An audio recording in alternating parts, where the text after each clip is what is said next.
Right, guys, part two of setting up your business before you get into flipping or buying rentals.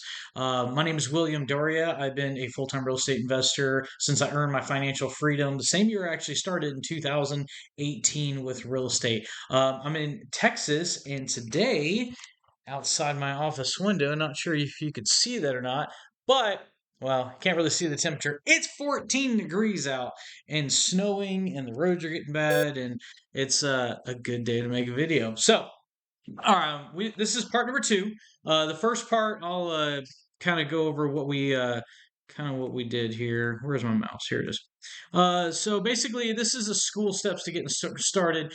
This is my real estate investing course. I'm showing you for free kind of what's inside. But basically, we went over credit score minimum, available capital to have to start the business, LLC proper setup, how to fund your LLC, all that good stuff. So this is number two. LLC, and I wrote all this, and I'm going to read it, and I'm going to pause, and I might go over something a little bit more verbally, but I don't want to miss anything, so I'm going to read this, along, probably with you. LLC credit cards. This is after you officially got your LLC, you got your bank account started. You will start to get some credit card offers in the mail. It says LLC credit card offers will start coming in the mail shortly after formation is complete. Now, shortly could be anywhere from 90 days to about 90 days. You should start seeing something as long as you're, active with it and you're doing something in the business. Even if it's putting gas in your company car and paying that off, at the end of the month, with your debit card or something, just show that the account has a little bit of back and forth. Or at least some expense. You can also use credit card application sites as well. There's many of them out there. You can say, hey, look, I got an LLC, I want to apply for a credit card. It's not going to have any history. They're not going to give you a lot, but basically once you get a card, it might have a $300 limit. Okay, use that card for like gas, for instance. Okay, like something small, obviously. And then at the end of the month, pay down to about 10 or 15%. Okay, leave a small balance on there and then do that again and again. And then the credit card stuff will start to really roll in. It's important to do this when you get your business set up so you can put your EIN number. Don't put your social security number when you're applying. Put your EIN number so you can start establishing business credit. Okay, that's why we're doing this. Let's see here. I put recommend starting. That is my realtor. I might be in for some good news. This is William. Hey, William, it's Rachel. Oh, yeah. What's up? Hey, I'm calling real quick. I sent you something to sign via DocuSign for the Cedar Hill house. Yeah. All it's saying is the contract is an intermediary contract because both the buyer's agent and I both work for Compass. So we're just making that change as one signature. Okay. But I just wanted to call you and explain it to you. That's why you're having to re-sign it. Okay. Is everything else with the buyer's loan process going smoothly? Yeah, in fact, I talked to their insurance guy yesterday because he had a lot of questions about the property. And then I've talked to their lender, and everything's moving right along. Okay. Okay. Yeah. So I'm actually. I think it's a strong buyer, but Yeah. you know, Yeah. Well, I've been surprised. sure. So that's what I'm saying. But Okay. so good. So far, so good. Yeah. Okay. Well, I'm actually doing a video right now. Where conversation's actually in it. Is that okay? Sure. Yeah, I'm actively doing that. I started 4 minutes ago. Anyways, I'll go ahead and get that started here as soon as I get this video wrapped up. Sounds good. Thanks. Bye. Bye. All right. So that's one of my active flips. That is Rachel. That's my real estate agent in charge of that. Okay. Sorry about that, but that was real estate related. Okay. So I recommend getting one and start using for business expenses like fuel, phone bills, starting to get business established. When the business, okay, I've talked about that. This keeps all business costs on your business line of credit, say personal. Okay, I personally use a 0% credit card from Amex. Now you might be asking, how do you get that? I did that, so I remember where it was. Okay, the 0% Amex card was, I've been with Amex for a very long time. And every once in a while, and it doesn't have to be Amex, it could be somebody else, but call the credit card company once you actually have a card is established. By the way, consistently be asking for higher and higher limits, okay? There's a reason behind all this. Hang with me. So let's pretend that that's your credit card. So when lost my train of thought here. It's not a credit card. It looks funny. Okay, so you'll contact your credit card and your company and you'll ask them, do they have any specials running on a promo card or something like that, right? They don't always, but sometimes they do. In this case, I had an Amex card, gave me 0% interest for 12 months. Okay, and I think they had like a 50 might have been a 40 or $50,000 credit limit, somewhere around there, right? So when you're doing your rehabs, for instance, you can put all of your rehab on the credit card. What's up, buddy? What's up, Whiskers? All right. So he wants to be in the video too. So you put everything on your credit card instead of using the hard money lender and paying, 13% interest on $30,000 rehab. You put it all on your 0% credit card, and then when the house sells, you pay the 0% credit card back, and then you effectively pay no interest. Because well, there wasn't any interest, a zero interest card. Now you'll have like your minimum due, and it might be like $400 or something. Like they want like a little bit every month, but it's very, very, very minimum. Okay, so I personally use 0%. Let's see here.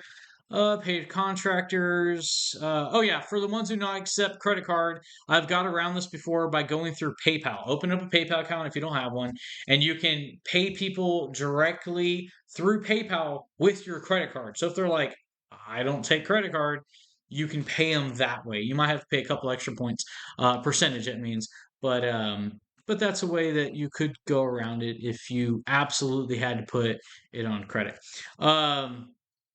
Okay, so go ahead and get paid. Okay, if they only accept check, that's the thing as well. No problem. Go ahead and get them paid out of the expense account because in my previous number one, you when you get your expense account set up, you get checks for your expense account and expense account only, not your income account. Okay, so that's also why you want to have a minimum balance and stuff like that in your account. Okay, so let's see here if they once property is sold, I already talked on this. Use funds to pay off 0% credit card, or you could pay it down like 95%. You can float a little bit if you want to do it like that, so you have some revolving credit. You didn't pay it all off. Um, let's see here. Or you can float some of the costs through the next rehab if you're careful not to go over the limit.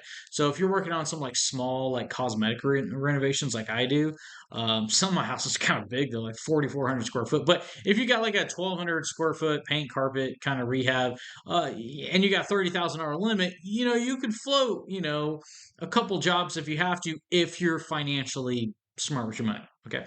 I'm assuming this as if you're in this business. Okay. So, no, once you get a property under contract, you will need to possibly add some funds to your new LLC account to cover costs like rehab, utilities, insurance, deposits, etc. That means when I initially talked about in video number one, you got to have once you get your LLC account set up, put $5,000 or $10,000 in. Why? If you have $5,000 in, that's great. As soon as you make an offer and you get accepted, you can put your $5,000 earnest money down, and bam, you got the property under contract. Now your balance is zero. So now when they want to do appraisal, you don't have any money in there. When they want to do insurance, you don't have any money in there. This is just the initial capital contribution to the business, okay? Because your dead money, I call it, the money that you're not actively using, should be in high interest bearing accounts. I personally use E-Trade savings account. Okay, not like the trading side of it, just the E-Trade savings account.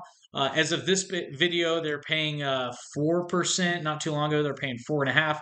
It fluctuates with the economy, but it's not a CD. You can move money back and forth. It takes about 24 to 48 hours to move the money back and forth. So it's just like another savings account where your money sits, except for it sits over here in the E-Trade side, or at least does for me, and it makes you more money.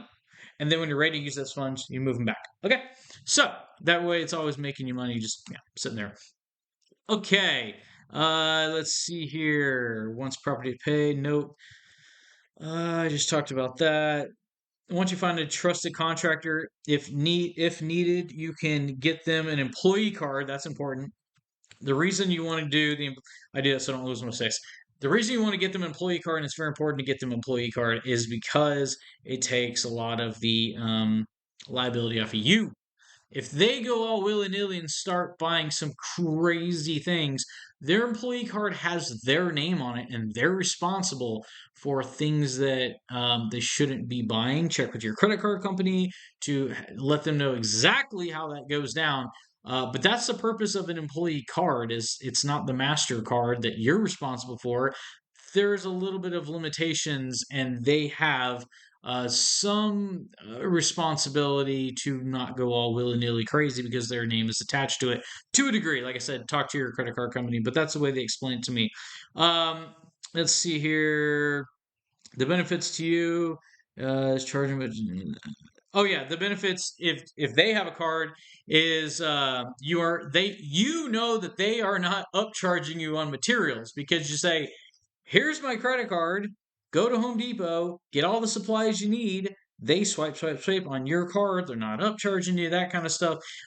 So it's you're paying for their time, obviously, but you're not getting upcharged on Home Depot materials already because those can be expensive enough. Um, and if they buy something that's not authorized, they're responsible because their name is on the card. Yep. Okay, so we are going to actually pause here because this is the internal part of the business setup part one. The next video is going to be part three, but it's going to be from the external. We have an internal side, getting your LLC getting set up, getting you basically ready to rock as a business. And then the external is all of the actual business itself, getting that set up. You have to get set up internally first, then we get it set up externally. Stay tuned for video three, where we talk about all the good stuff about getting the business set up on the outside, basically what everybody sees about your business and the day to day and how it runs. Thanks for watching, and be sure to subscribe and like. Let me know if you have any comments down below, and I'll talk to you later. Bye.